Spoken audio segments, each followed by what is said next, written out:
Meritocracy. So there's a lot of things in life that are not fair, but there's a lot of things in life that are fair. And people that make excuses, and there's a lot of them, will be jealous and try to tear down other people. They say there's two ways to have great success. One is to build the biggest building, and the other is to try to tear down all the other buildings. So we live in a world of abundance, but it requires an abundance mindset. And what holds a lot of people back is complaining, excuses, jealousy, revenge, pettiness, insecurity. So people that are very successful, they just do the work. And they're nice people. Nice doesn't mean they let themselves be taken advantage of, but it means that they don't do petty things. And it really all comes down to mindset. The world is kind of a battle place of ideas, meaning that you're either going to do your agenda or you're going to do someone else's agenda.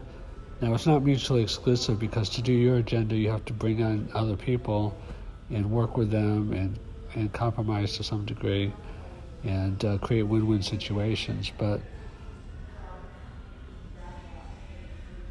it's usually not 100% collaboration. I mean, it's collaboration, but it's usually one person working for another person. We don't tend to have companies where there's 100 employees and they're all the CEO. I mean, there are some employee-owned companies, and there are some really flat hierarchies, and there are some advantages to that at times that have been demonstrated. But to really succeed in the world, you also have to, as I said, be a kind and not petty person, but you have to make people pay their dues and be accountable in a positive way, because there's a lot of people that want to take shortcuts. They're a little bit lazy, and they want to get more than what they've worked for. And I call that the just because. Like, you can call it entitlement or whatever you want, but a lot of people seem to believe that they deserve something just because they want it, just because they feel they deserve it. I mean, in the marketplace of life, in the marketplace of ideas, you know, each employer decides if you're worthy of the job. They decide if you're worthy of the raise. And I'm not saying that the marketplace is always right, but if you don't agree with the employer, you can disagree with them, and that might work, but it might not work, and you might decide that you want to get a new employer. I mean, there's a lot of different employers out there. You don't have to stay with one that you're not happy with. There's a lot of spouses out there. I'm not encouraging people to leave one for another, but life is all about what you build. You have to build something special. What you tolerate. Like they say, like when it comes to choices, and this applies to spouses specifically, but it could be any kind of choice, choose wisely. A lot of people choose, like, I was listening to a podcast with Tim Ferriss and Naval Ravikant today, and Naval was basically saying that the key differentiator in all aspects of life really comes down to short versus long-term thinking. People that can delay gratification, the famous marshmallow test that they did to kids that give up one to get two later, that's the major determinant of success. Like a lot of people, like they just act out of emotion, they act out of short-term thinking, emotional needs, and pettiness or excuses or lack of self-discipline. But you have to think about, how is this going to affect me? There's a famous rule that says 10-10-10.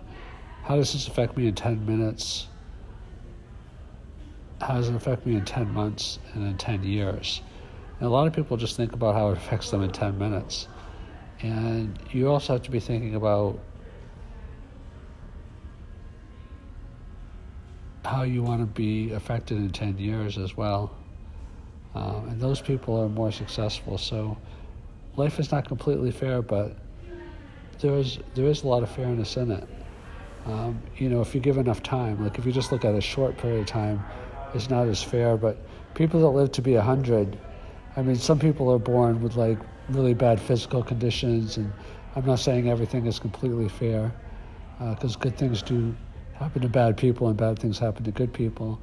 But given enough time, and if we're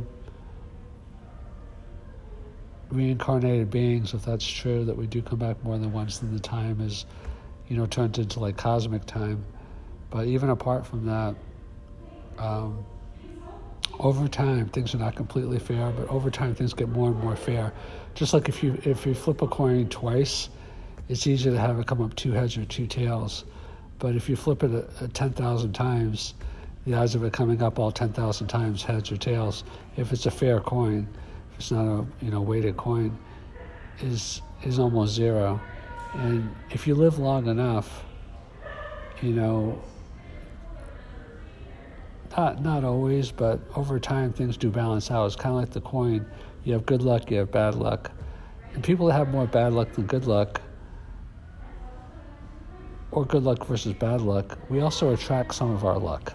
A lot of it is mindset, the law of attraction. Again, good things do happen to bad people and bad things do happen to good people, but over time, the mindset that you have and the strength of the mindset that you have and the positivity of the mindset you have or negativity is going to influence quite a bit.